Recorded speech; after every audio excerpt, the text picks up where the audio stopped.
I believe that everybody has a story, and I'm fascinated to hear them. So come with me as we take a walk down Fascination Street.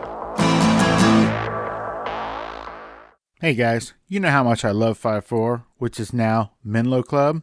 Remember, I've been a member for over 2 years now, and I love them. Well, I got together with the folks at Menlo Club, and they're offering my listeners a 50% off plus a free pair of 5-4 sunglasses when you sign up in May. Menlo Club is great clothes. They come to your door every month. It's $60. That includes tax. That includes shipping. You get to select your sizes, your styles. It's really super easy. And like I said, the clothes are great. So go to menloclub.com. Sign up, use the promo code FSP, as in Fascination Street Podcast, and you will get 50% off your first month plus a free pair of 5-4 sunglasses. Thanks, guys. Do you like eating sand? What about talc or titanium dioxide? The fact is, 99% of all vitamins on the market contain unnecessary and potentially toxic additives. That's why we've created Pure Vitamin Club. Our daily multicap is a carefully balanced formulation of the 13 essential vitamins plus 11 key minerals with no added ingredients of any kind. Just the nutrients your body needs to function at its best. But no vitamin will do you any good unless you actually take it. So we've made that easy for you. Pure Vitamin Club will deliver your vitamins to your door for pennies a day. Pure Vitamin Club. Click on the Pure Vitamin Club bottle on the right side of the screen of this podcast webpage to get started. Welcome back, guys. This episode is with Bill Brochtrup. Bill has been a TV and theater actor for more than 20 years. I first saw him on the TNT police drama Major Crimes, where he played Dr. Joe, sort of a police psychiatrist for one of the main characters. Bill was kind enough to sit down with me at his theater in Glendale, California. We talked about living in New York in the early 80s, his stints on NYPD Blur and Major Crimes, and of course, we talk about his role as the co-artistic director of the Antaeus Theater Company in Glendale. Enjoy, guys. Yeah, talk to me, yeah.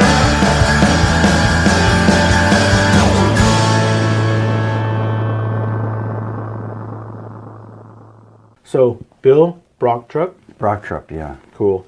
Thank you so much for agreeing to do this with me. I really, really appreciate it. Thank you. My pleasure. I am a big fan of your turn on the closer in Major Crimes.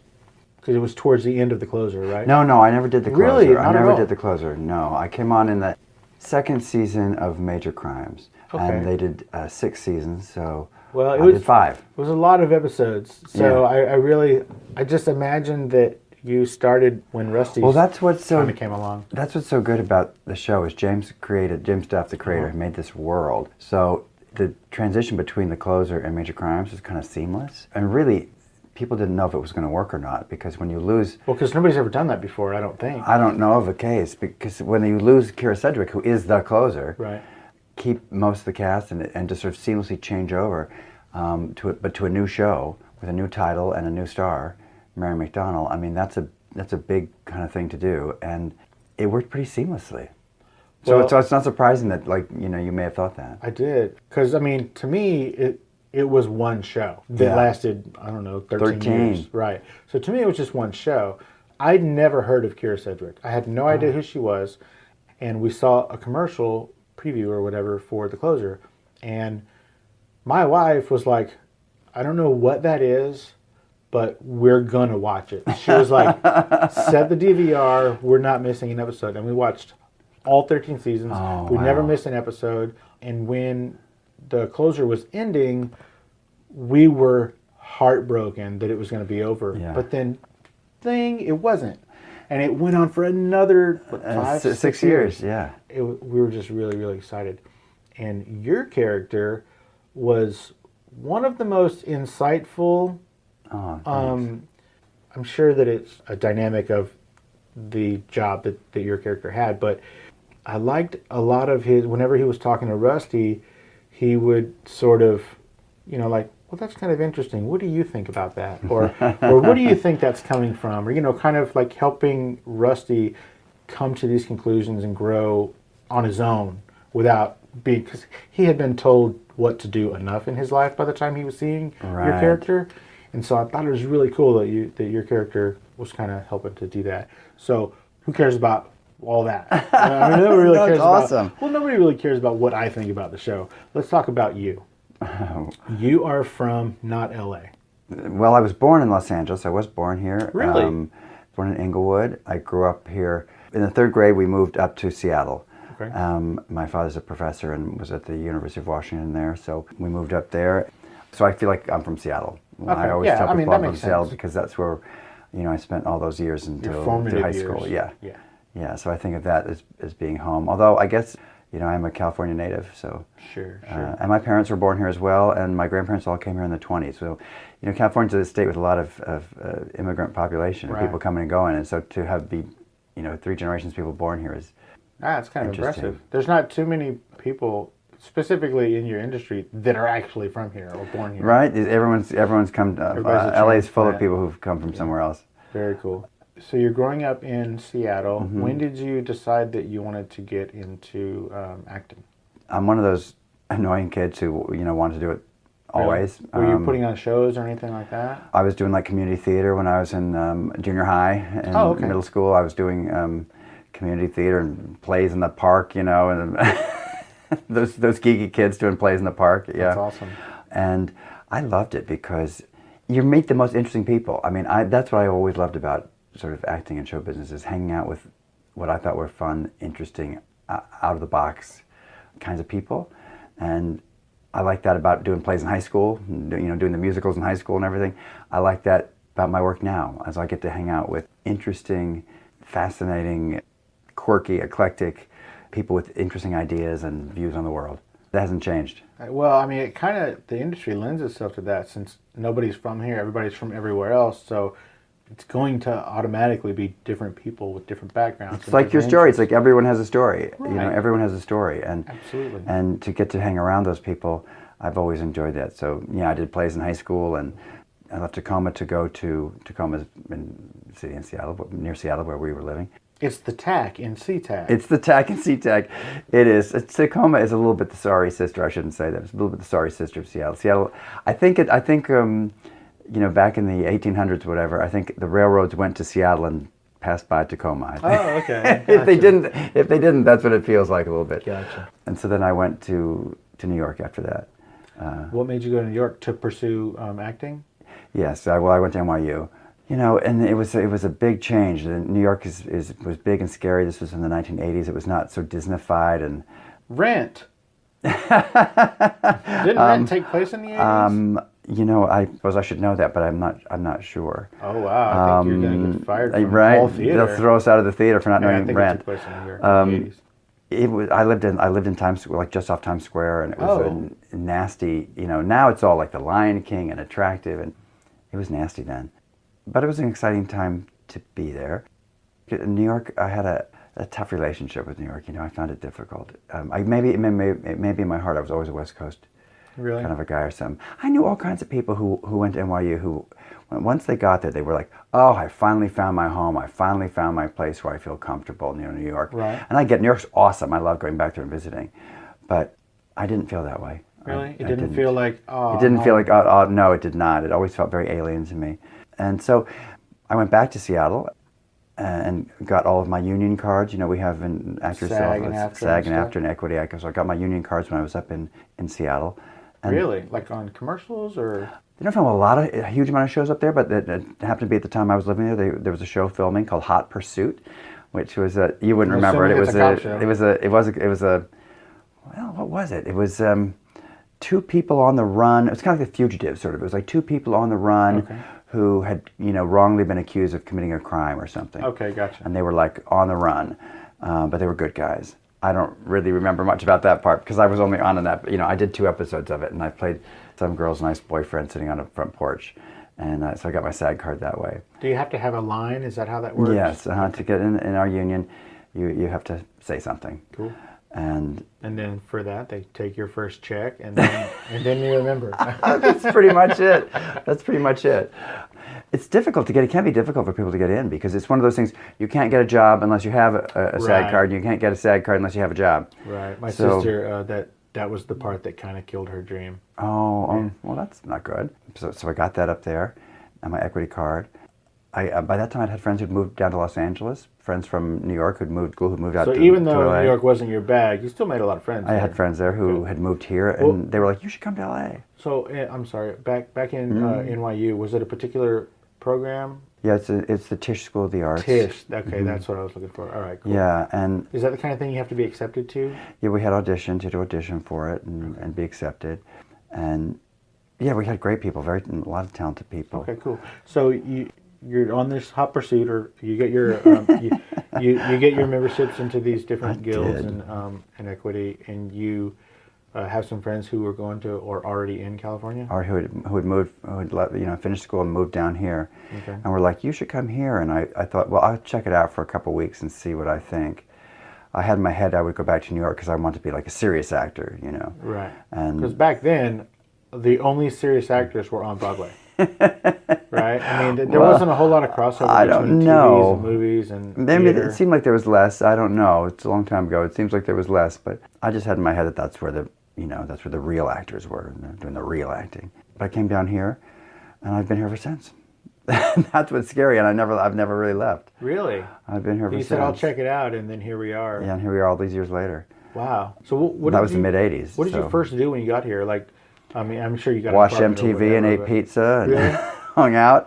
I mean, really, the first year we did. My God, I swear, we sat around these people's apartment, my friend's apartment. We just sat around and watched TV and tried to figure out how to get into the movies. We were really naive. We didn't know anybody out here. Right. We didn't know how the business worked. You didn't have the internet, so you couldn't look up anything or reach out to anybody. It was a slow beginning. Some people have a quick beginning and they get here and boom, they get sort of discovered or they find a way through.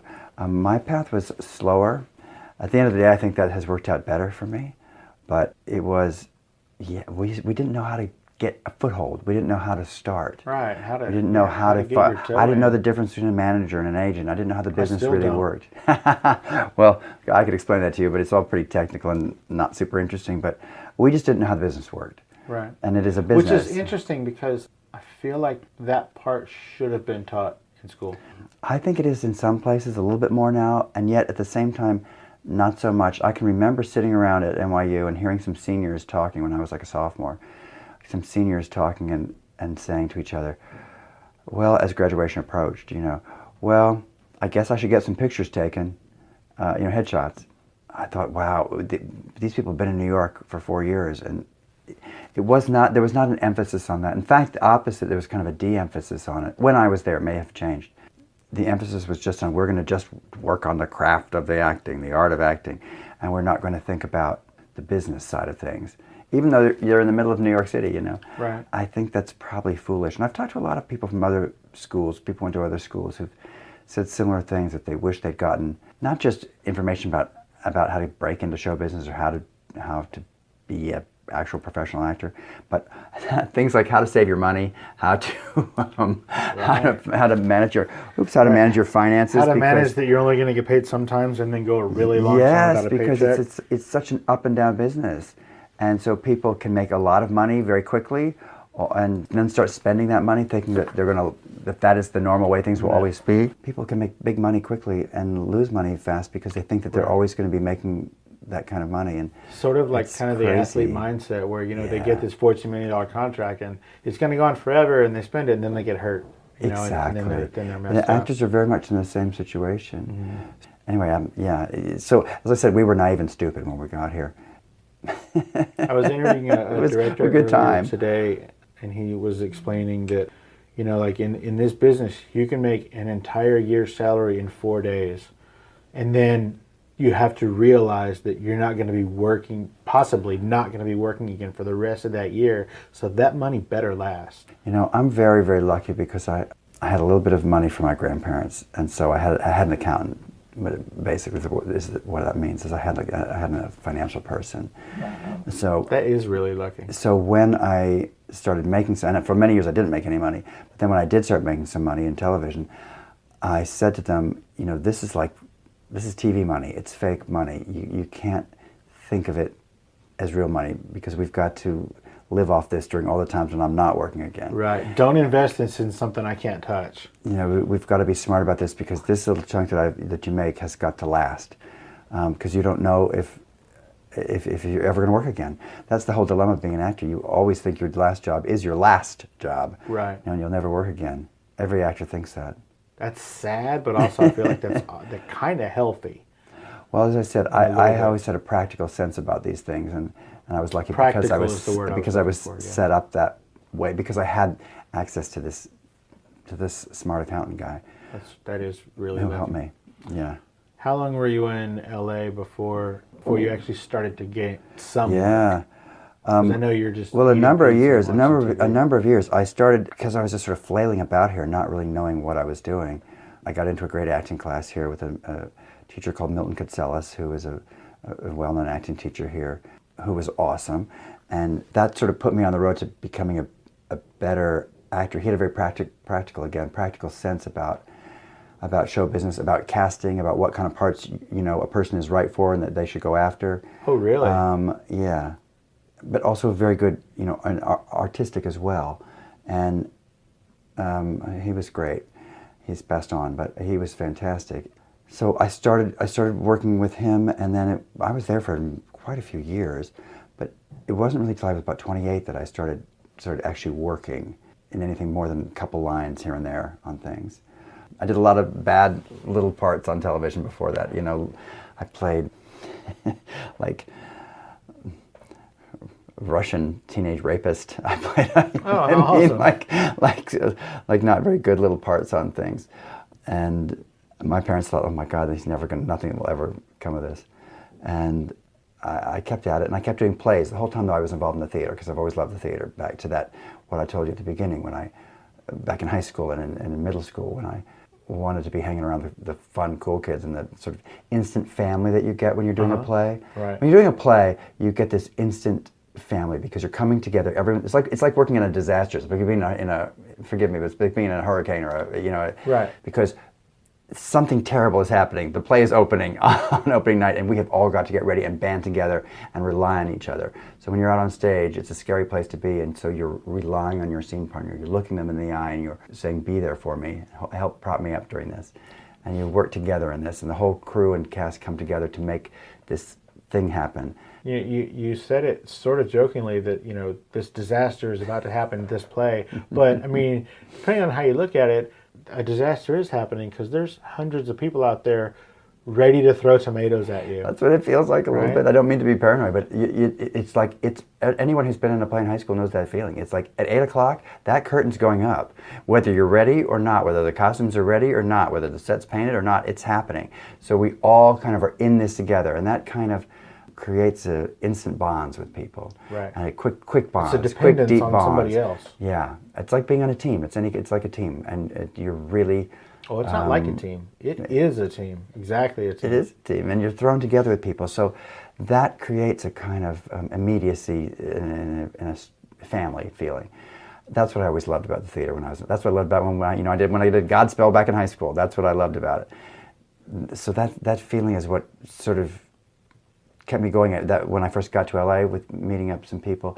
So I kept doing plays all the time when I was in Los Angeles, and it was in a play that I did here, in a small production of a play called Raft of the Medusa, which was about an AIDS support group, a bunch of people with AIDS in a support group. Okay. The producers of NYPD Blur, which is a big television show, saw me in that and remembered me when they had a part come along that they thought I was right for. And so that's when that was the big change for me, was going from these small parts was NYPD Blue. When it was on, and by the time, you didn't come on at the beginning, right? You came on. I started in the second season, yeah. Okay, so by then it was kind of this massive behemoth. It was a huge hit. At the time, it was very controversial. Some stations in Texas, I think, didn't show it because I 100% believe that. They showed naked backsides of some people. That was the first primetime television, not cable, but network television. It was on ABC that showed... Show butts. Yeah, show butts. And the idea was, they were trying to portray, the sort of gritty real life of this police squad in New York, and it was meant to be that this is adults in adult situations, and adults are in sometimes sexual situations or whatever, and so this is what and we're also, showing. People are naked sometimes. This is... I mean, I don't know about you, but I am completely... My butt is showing when I'm taking a shower. I hope so. I don't, like I said, I don't know about you, but when I take a shower, my butt is out.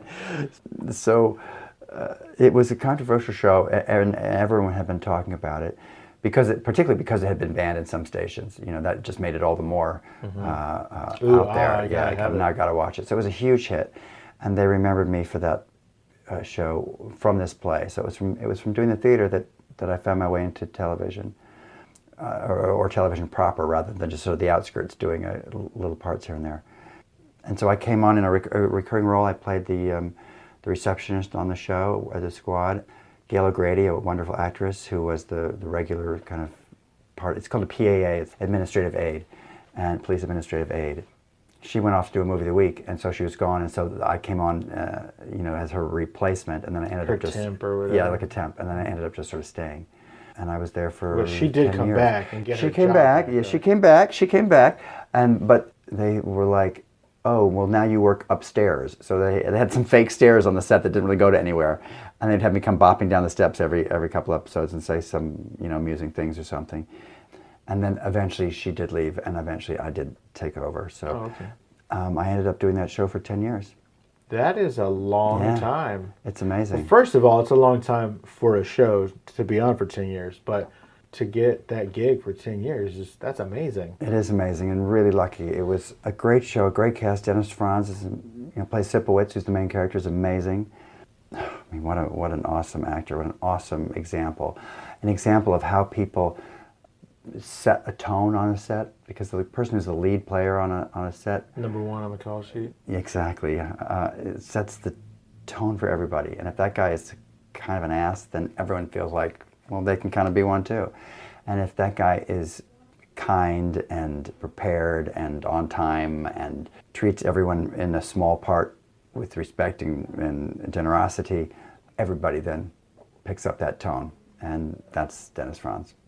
That's awesome. Yeah, he set the tone for that whole show, and it was a great experience, and really sad when it ended. Really sad when it ended. Well, I mean, because back to the family. This is the family that you were part of for 10 years. Yeah, exactly. And that's not just the actors. That's the cast. That's the crew. Everybody. That's the all people in the makeup department, the hair department, and the lighting department, the camera department. On a film set or television set.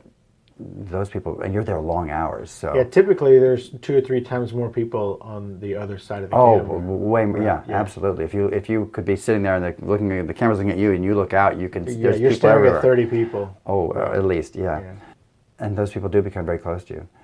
And so then after that, when the show ended, like I told you, I was afraid I'd never work again. That's the fear. Right. It's always, I think, I'll never work again. And typically... And I better save my money. Yeah, right. And particularly when you're on one show doing one role for that long, sometimes you really don't work again because that's all any casting director sees you as. You're kind of pigeonholed or whatever. That is exactly what I was worried about, and I think, it's what happens. It's not wrong that it happens, it just does. Dennis Franz told me he had played 30 policemen before he played Sipowicz, you know what I mean, on different shows, because he seemed like a cop.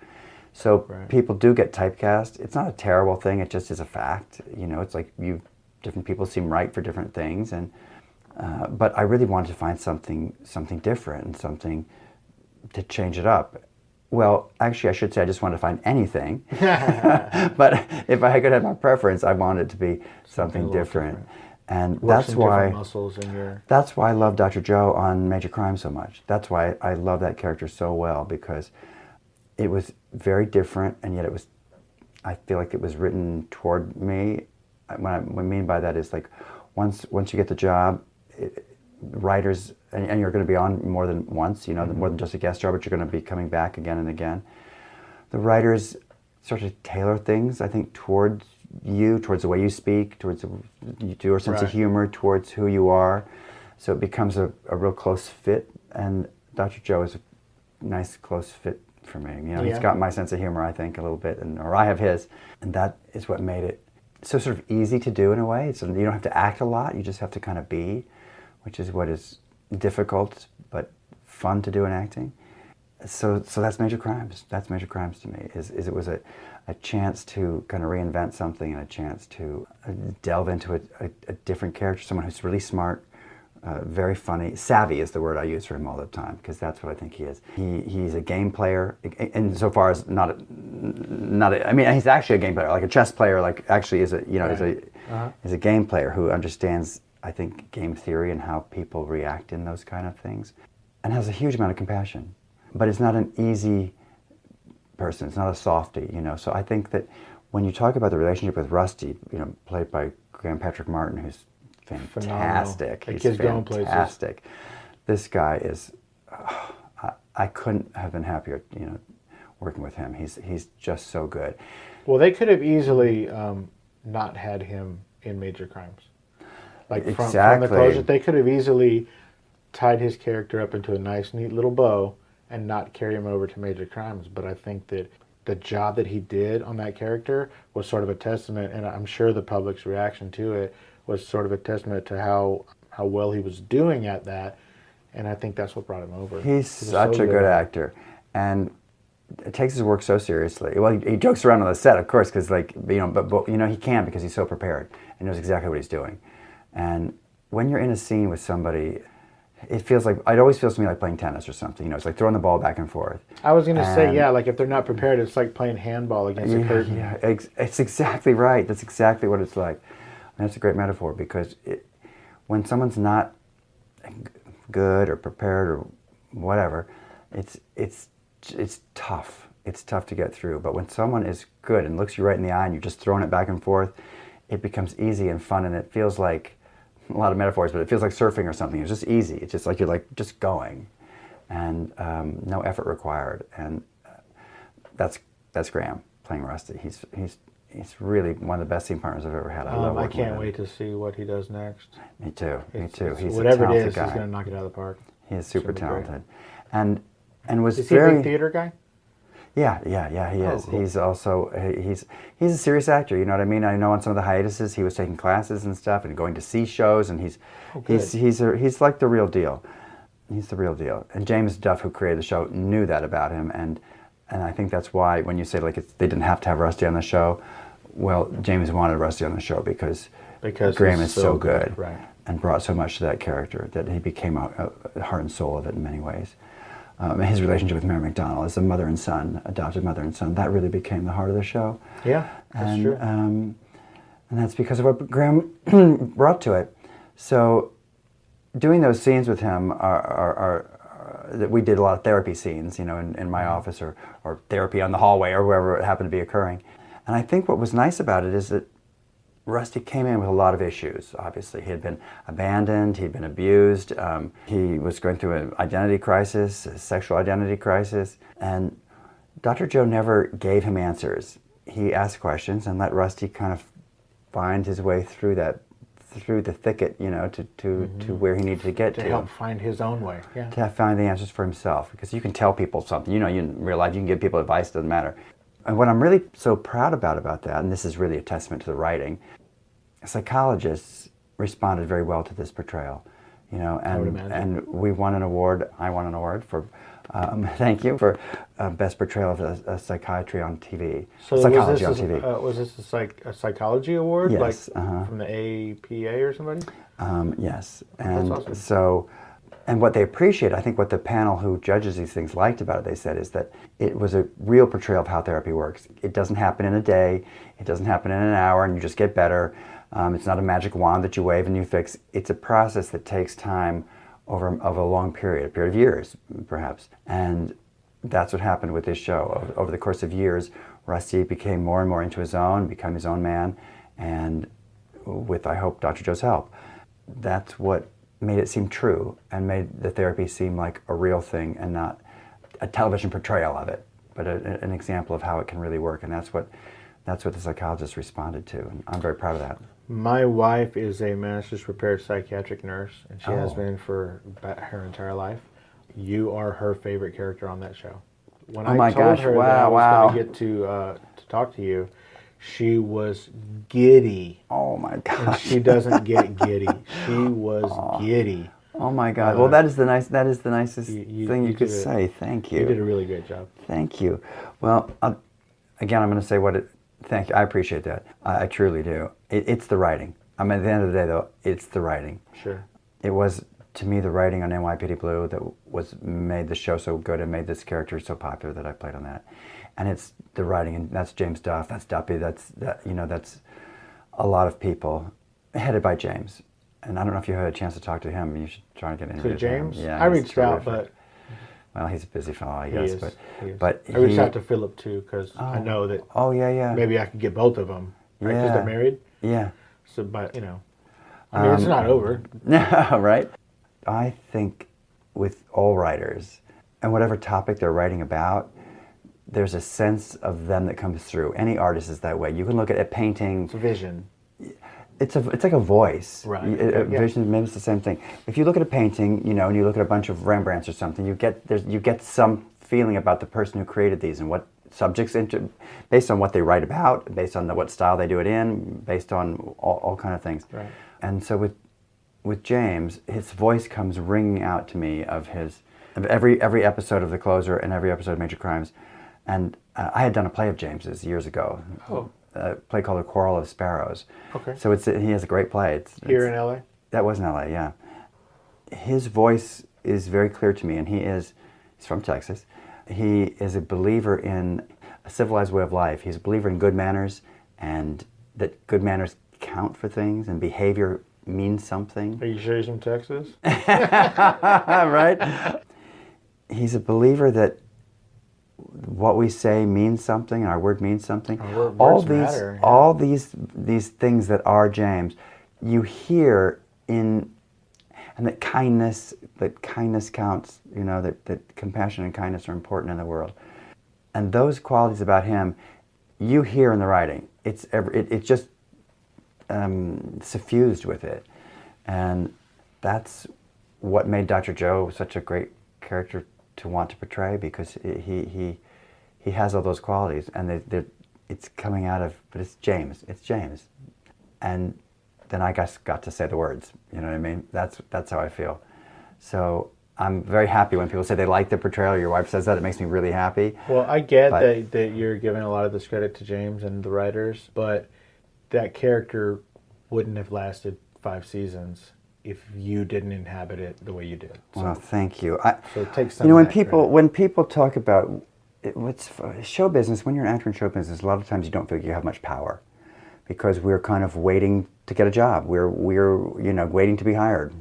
Waiting is mostly what we do. Yeah, we do a lot of waiting. You're waiting and begging for jobs. You're begging for Right. jobs, basically. You often feel you have your hat in hand. You're kind of waiting for someone to hire you.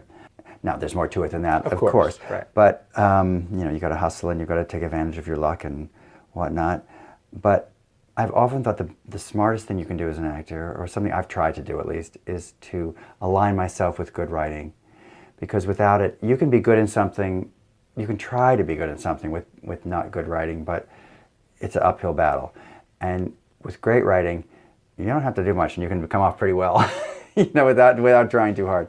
I've tried to align myself with good writers. So to work with Stephen Bochco, to work with James Duff, my friend Jonathan Tolins, who's a playwright, who's an amazing playwright who's written some plays that I've been in with parts for me. I think that's been one of the smarter things I've done in my career, is to hook up with good writers and then try and deliver what they want, Right. and try and make their words come to life and all the things that we do as an actor. But I've tried to align myself with good writing.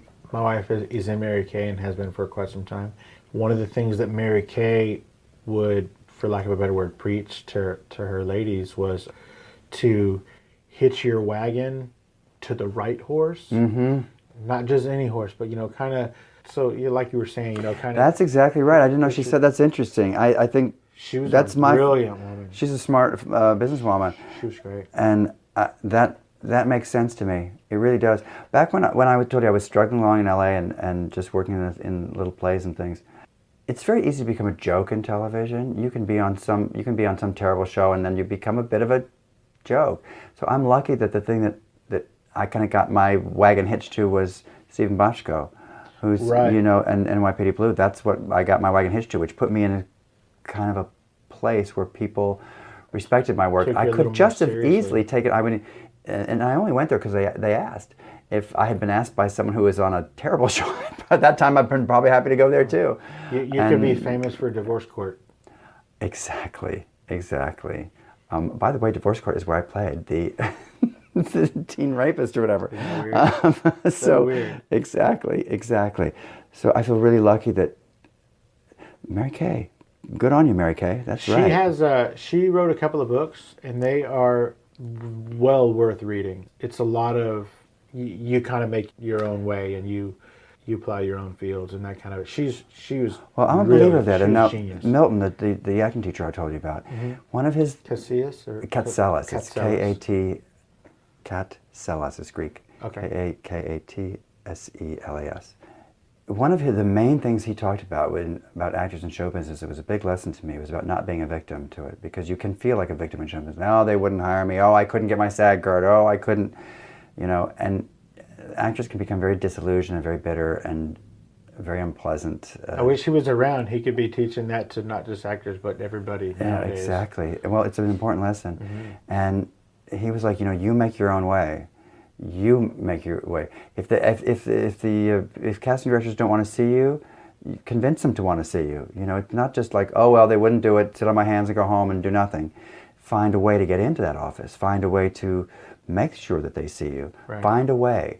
He said all the time that like Hollywood was like a big party, and you've got to find a way in. Some people are invited through the front door. Some people come in the back with the staff. Some people climb in through windows. Some people climb through windows. Some people burst their way through. There's a way. Find a way. It doesn't matter how you get in. It's just you've got to get into it. And so that's always sort of stayed in my mind. Is like we can't just be a victim and say, well, I couldn't do it. There was no way to do it. It's like there was a way. We just have to. And it might be different. Your way is not the same as mine, and we all might want the way of the, somebody who gets what's the Lana Turner thing, swept up from a soda fountain and made into a movie star. Well, everybody wants that way, but maybe your way is you have to work super hard and hone your craft, or maybe whatever. Nowadays, people get a big YouTube following or something, and you can get a show. I mean, shit, the Kool-Aid Man would just post through the wall. Exactly. So you just got to find a way. And one thing that I did try to do was to align myself with good writers, and I feel like that part's gone very well. I would agree. Thank you. There's quite a bit of time between NYPD Blue and Major Crimes. Well, what were you doing in the middle of all that? Some unemployment, but I keep myself very busy. For example, we're sitting in the hallway or here in the office of the Antaeus Theater Company. And say it slowly. Antaeus. It sounds like Antaeus Theater Company. Greek mythology or something. It is Greek. It's a kind of a random name, but Antaeus is a Greek titan who fought Hercules, and he had all of his strength while his feet were planted on the ground. But when Hercules lifted him up, and so his feet were off the ground, then he lost his strength, and that's how he was finally defeated. Oh. So the idea being, this is a theater company made up of actors with their feet on the ground, and by on the ground we mean rooted in the classical theatrical tradition. So staying grounded. That means, but it doesn't mean grounded just that way. In here we mean it to mean doing Shakespeare, doing the classics, doing grounded in the craft. Grounded in the craft is what we mean when we say that. Who started this theater? Dakin Matthews started this theater. He is I saw him last year in Waitress on Waitress, Broadway. Yes, you did. Yeah. Yeah, he autographed my playbill and everything. Oh my God! Well, he started this company. Super nice guy. He's a very talented one. Absolutely. And very smart one. He's a dramaturg. He's an actor and a well-known Shakespearean scholar and actor. And he started this company in Los Angeles in 1994, and it was made up of a bunch of actors, classically trained actors in Los Angeles, where often people don't think there is a tradition of great theater acting. Right, it's like the subway. Nobody thinks the subway's here. But there is a subway here. Right. Exactly, and there are great actors here. Most of the people in the company make their living in film and television and then come back to this theater where we do the kind of work that we always wanted to do, and it excites us. I got involved, not at the very beginning of this when they started, but I got involved around the time NYPD Blur was ending. I got involved here, and I have done, and now I'm one of the co-artistic directors and have been for the last 8 years. What does that mean? It's the kind of vision of the company. It's running the company. It's doing the hiring of people. It's doing the choosing of the seasons that we do. It's helping with the casting of things. It's overseeing everything that's done at the theater. Choosing the plays. Choosing the plays. Well, everything. Other things. Hiring You have readings. designers. And you do a bunch of different things here. We do. We have an academy, so we have classes where we train the next generation of classical actors. We've got a full season of plays going on. We've got readings all the time. It's one of the busiest hubs of kind of theater in Los Angeles, and it's I'm happy to say, a very well-respected place. And so I helped oversee us as we went through a capital campaign to get into this building where we are now. We've been here for a year in the heart of Glendale. We've identified a space, gutted that space, built a beautiful 80-seat theater.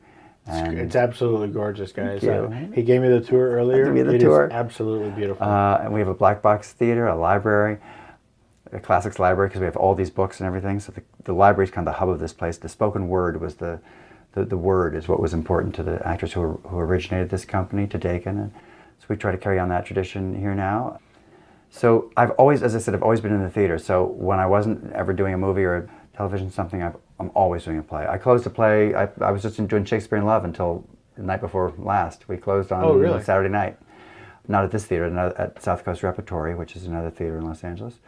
So I'm always, my friends are like, oh my God, please stop doing plays. It ruins your social life. You never get to go out at night. Yeah, because you're doing, 6 shows and 2 on Sunday or something? Yeah, crazy, 8 shows right? a week. You never get to go out at night. And my friends are like, please stop doing plays. As I said, that's what I've always loved. You can't, dude. It's in your blood, man. It is. It's been from the beginning. So Antaeus is where I have spent, probably most of my time outside of filming things. Most of my time spent at Antaeus. That's fantastic. And it's a great bunch of actors. Many are recognizable to, probably your listeners, and many will be soon. And when you talk about that family situation, that's what I love about Antaeus. That's my favorite thing about it, is we have actors who are 18 years old and just moved to Los Angeles and are just starting out. We've got guys mid-career who can't be around too much because they're doing their own series now, and then that series will end and then they'll come back. And we've got people in their 80s and beyond who are, nearing the end of their career, and maybe some can't remember lines or anything. They can do readings with us. So it's a whole family. I was at a birthday party for one of the guys. It was 40th birthday party for one of our members, and I looked around and I thought, there are people here in their 20s, 30s, 40s, 50s, 60s, 70s, and 80s. Oh, that's and where awesome. do you find that? And not like, oh, that's the old grandmother, put her in the corner. That's that's some kid we don't. But as table, peers, right. as peers. That's awesome. Working together, and I thought that is an unusual and sort of cool situation. It's what I love about the theater, that I have friends in their 20s and friends in their 80s. That's really that cool. are peers. That's special. I think it is. That's why I love I the agree. theater. That's why I got into it. Well, it suits you.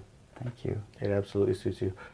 This isn't going to come out like in the next few weeks or anything. So it wouldn't be wise to promote something. To promote a Sure. specific thing. But broadly, what's in your future? What's going on? What are your plans for going forward? That show's over. Yeah, Shakespeare in Love just closed. I'm going to do a production of The Sisters Rosenzweig, a Wendy Wasserstein play. When are you doing that? That'll be this spring, early summer. Okay. That's at South Coast Repertory. Then I will be back at Antaeus, keeping the lights on here. Fundraising here. That's always a big thing in the theater, fundraising. I didn't mention that part. Yeah. That's always a big thing. Is there a place where people can go to donate or to help? Well, sure, they can do that, but they can also just go and learn more about Antaeus at antaeus.org, ANTAEUS.org, and learn all about the theater and all the things that we're doing here. And then I'm hoping James Duff has another show coming down the pike. That'd be great. Well, I know that when they cleared out those offices and tore everything down, he didn't leave. He has an office there. He does. So hopefully he will have another show coming out. That'd be great. And I would carry a tray or a spear. Yeah, carry a spear or anything in that. Absolutely. So, it's sort of back to finding the next thing. Now that you're not, committed to showing up at a show on set every day, are you going to go anywhere? Are you going to do anything? The actor's joke, which is that if you buy a plane ticket, you get a job. And it absolutely happens all the time. But yeah, part of the thing about the theater is that it takes so much time, and filming a show takes so much time. It's hard to be away. I took last year I did the Camino de Santiago. I don't know if you know. It's an awesome, huge 500-mile hike across in Chile Spain. or In Oh, Spain. in Spain. Oh, I think a friend of mine, his wife went and did that either last year or the year before. It's a medieval pilgrimage. Now people do, not just for religious reasons, but for all kinds of reasons. Right. So I did that last year. Sort of like, I'm sorry to interrupt you, No. kind of like a Reese Witherspoon's journey. It's in exactly wild. like that. Right. It's like that. So I walked across Spain last year. Then this last summer I did the Cotswolds Way in England, which is a little bit shorter, but is another kind of a through hike. Now I'm planning my next one of those. You gonna do Antaeus or what? I think, well, I'm looking into... John Muir? Well, I know some people are going to do a little bit of the, a little something in the Himalayas, and I'm like, not Everest, but like a little bit of a, but I got scared, around man. Annapurna. And then also I want to do something called the Tour de Mont Blanc, which is you walk around. And write on things? Exactly. So yeah, I'm a big traveler. I did many tours I went with the USO on a bunch of holidays, Christmases and stuff, and they send you all around the world to sign pictures, meet service people. Boost morale. Well, yeah, that's the idea, and so I did a lot of travel with that. So I'm a big fan of travel, and anytime I'm not doing a show, I'm trying to plan how to get out of town and go someplace else. If you're ever in San Antonio, dude, give me a holler. Thank you. Do you drink? Are you into wine at all? Well, I certainly. Well, Yeah. don't say certainly. Oh. Half of LA is Oh, sober. Oh, that's true. Well, not around this place so much. We think- like our drinks. I'm not sure, but I feel like Dr. Joe was a sober person. I don't know that did we ever say that? I don't remember, but I got that impression. I really don't remember. I don't. I always thought he probably like a little whiskey now and then. Myself, that's how I always saw it. But you know what is so? I forgot. We should say this just in case anyone's listening. I've gotten a number of emails and people reaching out asking me about the cane, and they thought that maybe something had happened to me. Okay, before you continue, so there was a little bit of time between a very specific event that happened in a courtroom and when you appeared on the last season with a cane. And I paused it and looked at my wife and I go, what in the hell happened to Dr. Joe? And she goes, don't you remember? And then she told me. And I was like, oh, holy shit, I remember. So exactly. I am in that camp of people who was confused, but my wife, because she's such a huge fan of you, remembered exactly Yes, what it was. That episode was so traumatic for me because of everything that happened. Yeah. I blocked most of it out. And the funny thing about Duppy is that he said he wasn't on set very much, but he was in the room that day. It was an awesome day of filming. Oh my gosh! Well, I think we can talk about it now. It's over, but Spoiler alert. A neo-Nazi who was on trial shot up the courtroom. Had a gun that was like an in-evidence gun that had been loaded by a conspirator of his, and shot up the courtroom. Killed Robert Gossett. Yes, major character killed, but shot Dr. Joe. So I got shot 3 times in the head, in the leg, and in the chest, and was in the hospital then for a few episodes. And then it was after that. It was like the next season that we saw Dr. Joe again, and they were like, "Well, he has a cane, a limp and a cane." And but I've been asked by lots of people, "Are you okay?" I've gotten emails from people saying, "Are you okay? Have you had a health crisis or something?" And, so everybody who's listening, yeah, I'm good. It's called acting. I'm good, but you're right. It was a little ways after, and they never mentioned it on the show. Right. It wasn't mentioned like, "Oh, Dr. Joe, there you are walking with a cane after having been shot." Right, because they didn't say that. After you got out of your hospital bed, I don't think we saw you walking. We either saw you standing or we saw you sitting, but I don't think we ever saw you walk. And then when they, but they didn't make it a deal about it because I guess the idea being that everyone in the squad would know that, so no one would have to say something. Right, because just because we some haven't bad seen exposition, Dr. Joe, doesn't mean they have. Now you have a cane.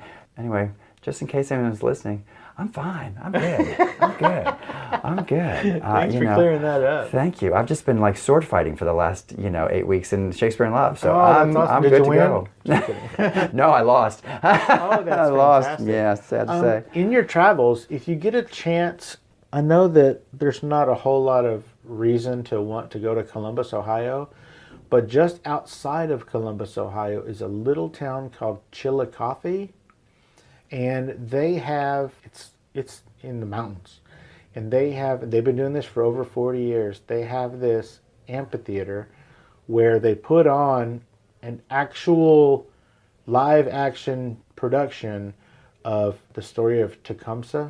Oh yes, I've heard of this. It's called Tecumseh. Yeah.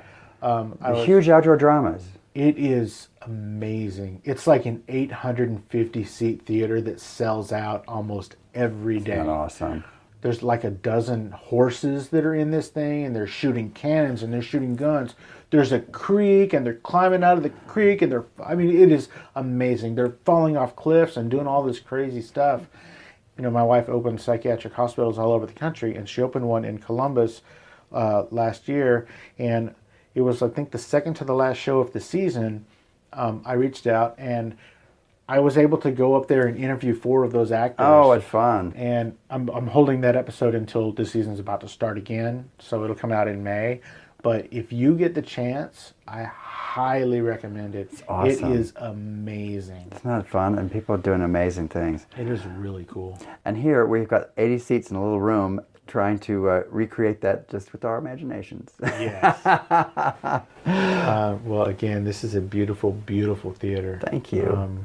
Is there anything that I didn't bring up that you wanted to talk about? No, that's awesome. It's been a treat. It's been a treat. So tell everybody where they can find you on the various social medias, and then if you could give the Antaeus information again, that'd be great. Sure. Well, Antaeus is ANTAEUS.org, Antaeus.org. That's the theater company. I'm at Bill Brochtrup on Twitter, on Instagram. Brochtrup. Correct. Okay. It's not easy to say. It's a German name. It's not easy to say. It's probably like Brochtrup. Probably Brochtrup. Yeah, but sounds Klingon. it might be Klingon. And my website is www.billbrochtrup.com. Folks, he does respond. All right. Thank you. So reach out and say hi. Tell him that you're glad he's okay. Yes, thank you. Yeah, exactly. Thank you so much, Bill. What a treat. Hey guys, if you like what I'm doing, click the Amazon banner at the top of the homepage on FascinationStreetPod.com and do all of your shopping through Amazon. Once you click on it and it takes you to Amazon, you can bookmark it or add it to your favorites, and you won't have to go to my site each time. It helps me keep the show going, and again, thanks for listening to Fascination Street. Opening music is the song Magnolia from the 2014 album Intransigence, used with permission from Douglas Miles Clark. Closing music is Apollo from the 2001 album Into the Known by the band Sapphire. Thanks for hanging out with us and getting to know a little bit about our guest. We'll see you next time on Fascination Street.